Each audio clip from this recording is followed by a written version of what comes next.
Greetings. Welcome to the MIND Technology Fiscal 2023 First Quarter Conference Call.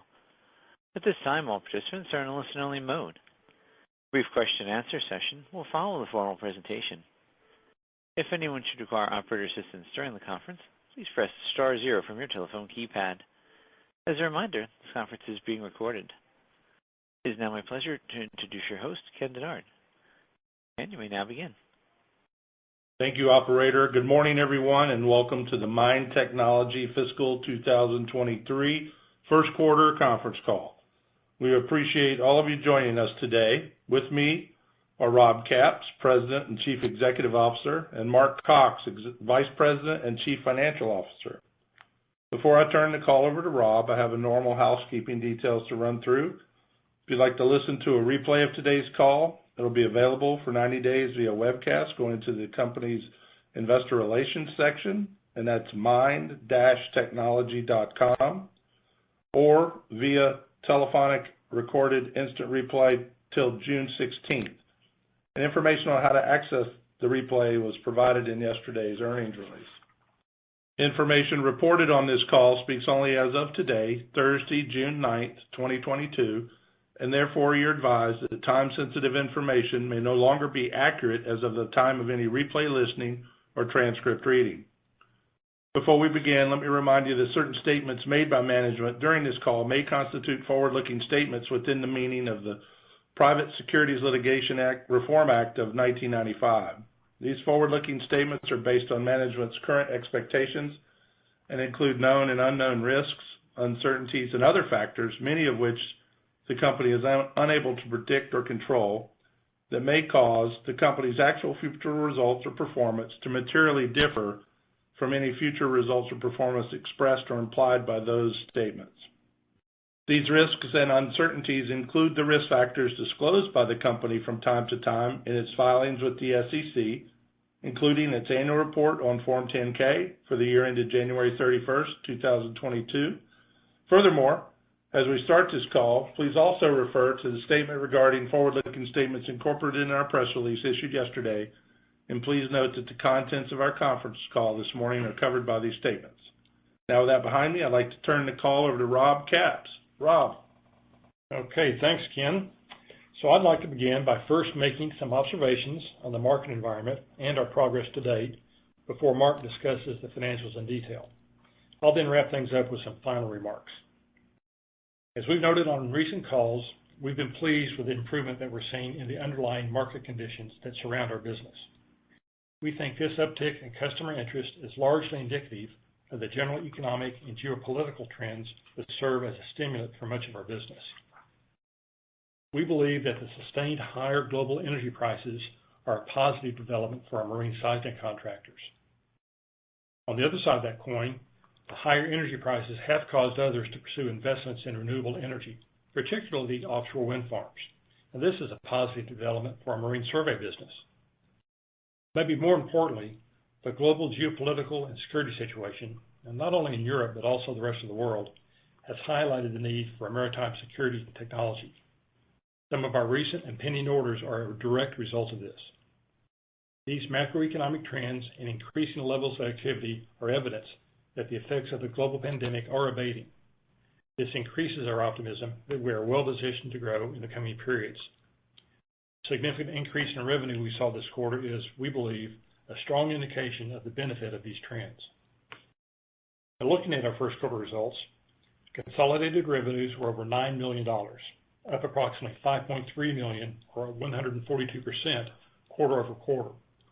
As I just said, we think this increase is an important milestone and an indication of things to come. As we discussed on our last call, approximately $2 million worth of orders were pushed from the fourth quarter and were delivered in this quarter. As you'll recall, these orders had been completed, but due to logistical challenges, our customers could not accept delivery, and we could not recognize revenue.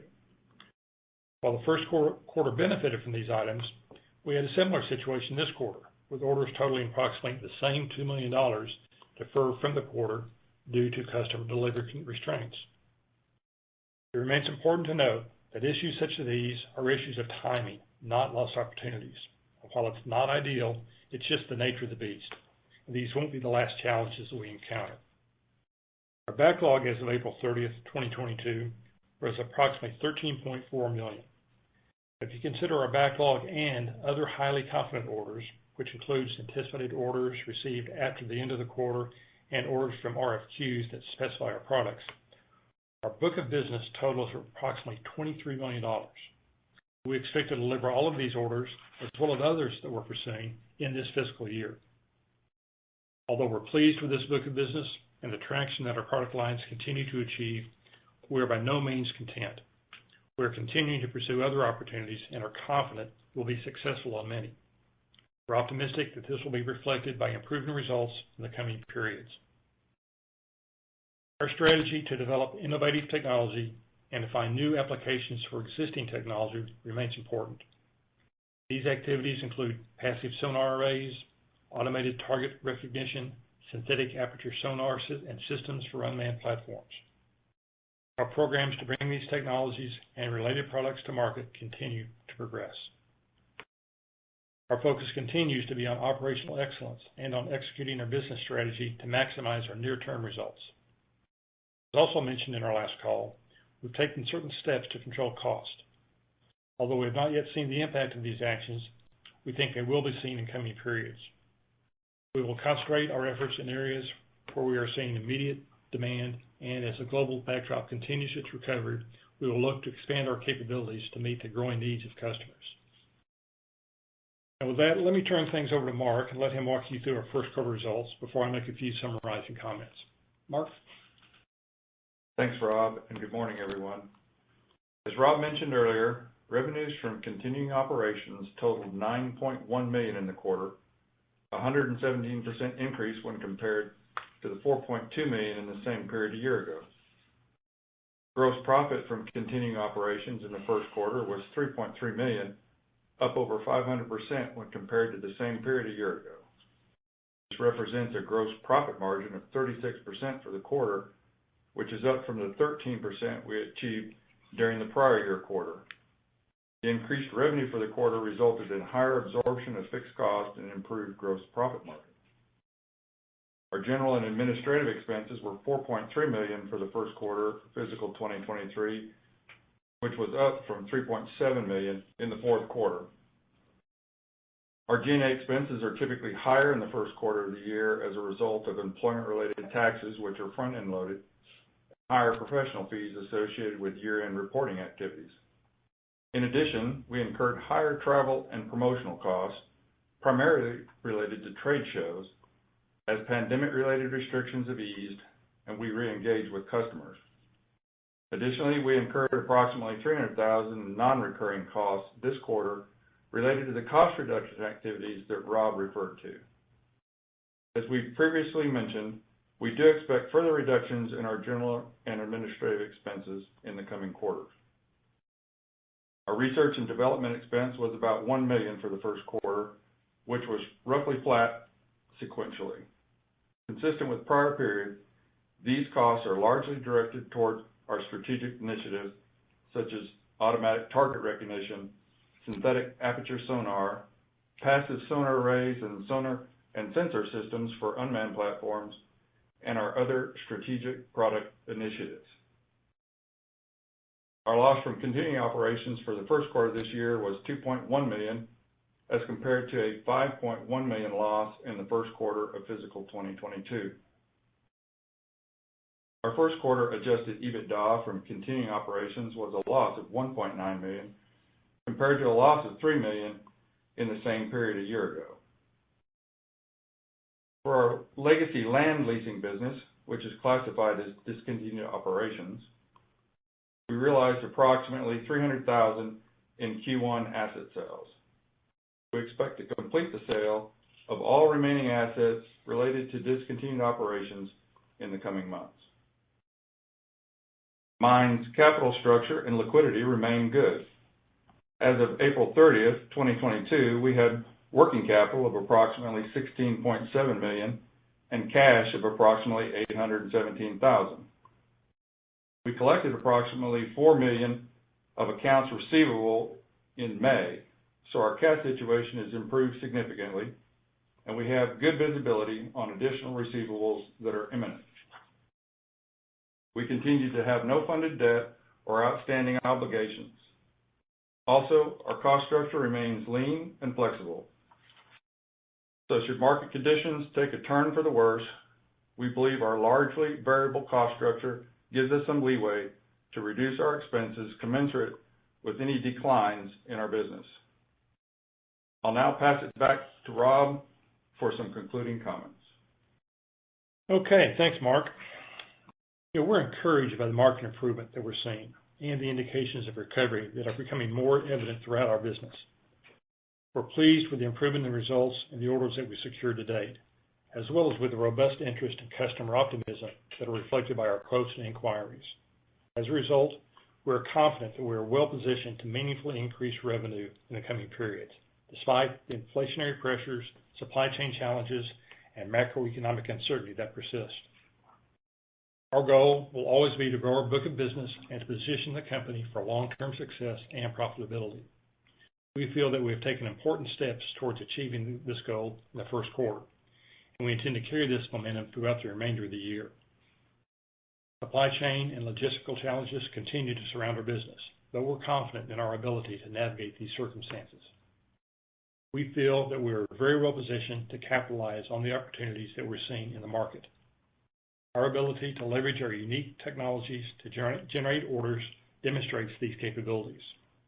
I'm positive that our record of operational excellence, along with our exceptional team of employees, will enable us to drive meaningful shareholder value in the near term. And with that, operator, we can now open the call up for some questions. Thank you. We'll now be conducting a question and answer session. If you'd like to ask a question today, please press star 1 from your telephone keypad, and a confirmation tone will indicate your line is in the question queue. You may press star 2 if you'd like to remove your question from the queue. For participants using speaker equipment, it may be necessary to pick up your handset before pressing the star keys. One moment please while we poll for questions.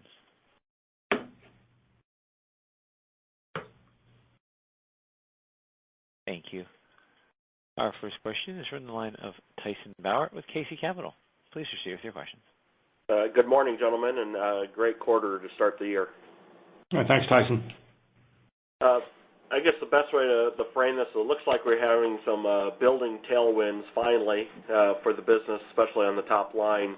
Let's break down kind of the defense versus the marine exploration side of it. Seeing a lot more activity as far as marine versus land, especially with oil the way it is and some of these developments that are going on, whether it be South America or otherwise. Just kind of give us a little sense of what you're seeing in that marketplace and why we are seeing the demand in the marine side versus the land that's really just kind of been stuck. Yeah, you're right about that. We aren't seeing much activity on the land side. Of course, that's not as important to us anymore. But definitely seeing an uptick in activity and attitude optimism on the marine side. Actually, the European Geophysical Conference is going on in Madrid, actually just wrapping up as we speak. And the tone there, it's been reported to me, is pretty positive. And there's a couple of announcements from some of our customers as far as new work, new contracts. So I think they're seeing a lot more optimism. They're talking about bringing out additional vessels in coming months, which is encouraging. Now, of course, as you know, Tyson, we're coming from a lower level of activity versus 10 years ago, of course.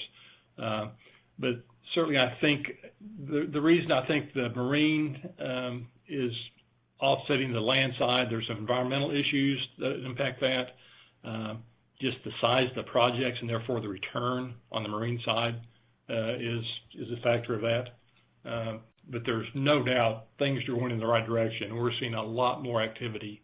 And that's frankly the increase in revenues we've seen to date is probably more directly related to the marine exploration side. But I'd say the order side, the defense starts to pick up and make it a little bit more equitable between the two of them. Do you have a breakdown between exploration and defense in the backlog that you're willing to share? I'd prefer not to share that because there's some specific projects would rather not refer to, so I'd rather not do that. Okay. Let's talk about the defense. A lot of chatter going on with the Ukraine defense spending, port clearing for grain shipments, free floating mines off the shore of Turkey in the Black Sea. What direct impacts are you seeing from that, and what indirect impacts are you seeing that may accelerate some of these naval unmanned programs that you're doing here in the U.S. and also with your European partner? Yeah, so there, as I said in our comments, we have definitely seen specific orders that are related to these activities, given where the products are going and these are primarily sonar products used for mine countermeasures and looking for other stuff under the water. So there are specific orders that we're seeing that are related to that. On a more general side, as you alluded to, we're seeing significant increases in defense budgets throughout Europe. The UK, Finland, Sweden, Germany. So that is driving, I think, longer-term activity, and is something that I think is, as you say, a real good tailwind. And I think another important thing to point out here is, even if the conflict in Ukraine were resolved tomorrow, I think this really highlights the security issues that exist not only in Europe but also in Asia, for that matter. So I think this definitely has been a bit of a sea change, if you'll pardon the pun. So I think it's good for us, and unfortunately, or fortunately, I guess, depending on your viewpoint. Okay. So since January 31st, my math is correct, you've done about 19-20 million of new orders that you feel secured about. You did 9 million in the first quarter recognized revenue, another 23 that you expect to recognize. We add in what you typically get in parts and services per quarter. You're starting to push that 40 million mark, whether we get there or not, but that's how the math works out. Is that something that you're also seeing internally? Obviously, we've got supply issues, delivery, all those things right. that can throw a monkey wrench in that. But the way the numbers are working out, we're trending toward that 40 number for this year. Well, I mean, as you say, you do the math. We did 9 million in the first quarter. We're sitting on a book of business of 23 million. So that's 32 right there. And, there, as you say, there is other stuff that's going to come in that's not part of what we're calling our book of business, kind of recurring book and build stuff. So, I mean, yeah, I think we are approaching that now. As you point out, there are supply chain issues, there are delivery issues, so who knows what might happen, but it's definitely trending in the right direction. Okay. It would appear from your commentary that Q2 should look similar to Q1 or within that ballpark there, but with better profitability metrics as we start to see some of those cost savings, some of the non-reoccurring gets taken out of there, and some of the improvements on your capacity utilization. Is that the right way to kind of view it, as Q2 very similar to Q1, but just better metrics on the margin side? Well, I'd say it's certainly good we'd see better metrics from a cost standpoint. From a top side standpoint, I just would caution that, there's always the issues of timing of delivery and things like that. But again, the general trend is as you point out. Okay. And the last one, obviously, to recognize if we get those top line, if we can manage these new orders that are, already surpassing what we had last year as far as what you did in total revenue. Your cash flow situation, very light. You mentioned you got $4 million in on accounts receivable. As you are going to accelerate your growth, or that's the plan, where do we get to the point where we're not behind the 8 ball and we can actually be in front of it to give us a little cushion? Where do you see that happening? Sure. I mean, that's a great question, Tyson. Obviously, capital is always an issue for us. Liquidity is something we have to watch carefully given the environment that we're in. I don't see a need, as I sit here today, for additional capital right now, absent, some opportunity or things changing in a dramatic way. So I think we'll start to, ease out of or improve that situation gradually as we're able to start delivering more and more of this stuff.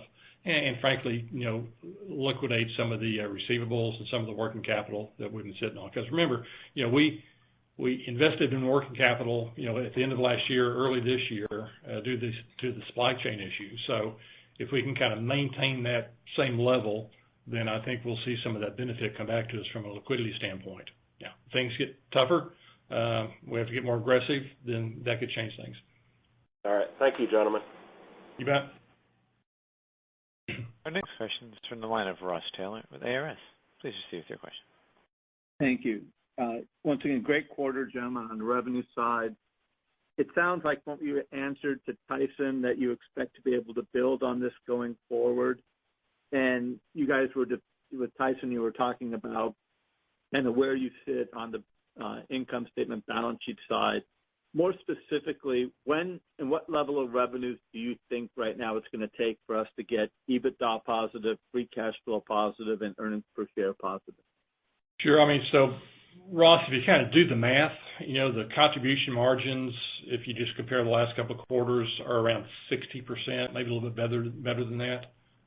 So incremental revenue, brings marginal revenue or marginal EBITDA in that range. So if you do that math, you get to 11, 12 million a quarter. I think you're getting to that point. Okay, so then do you think you can get to that kind of quarterly run rate by the end of this fiscal, or is it going to take into next fiscal year to get there? I think we can get there this year. Okay, that's great. Historically, NATO's left countermine warfare to the Dutch, I believe. In the U.S., has been largely kind of uninterested in it.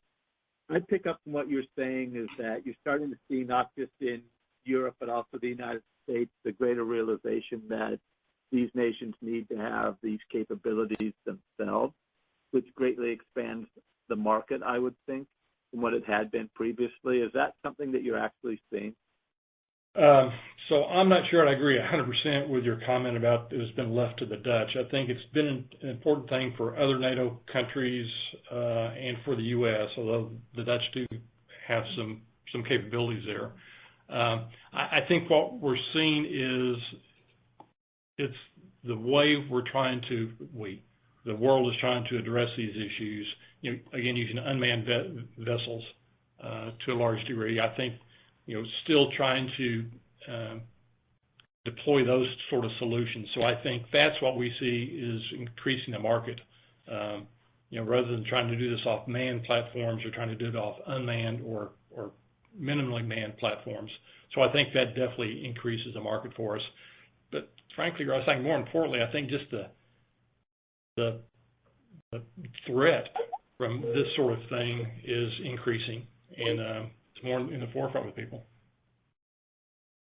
So is the Navy's focusing down on its unmanned platforms they've tossed a couple aside that they were in early development stage. Do you see that as a positive in pushing them forward faster?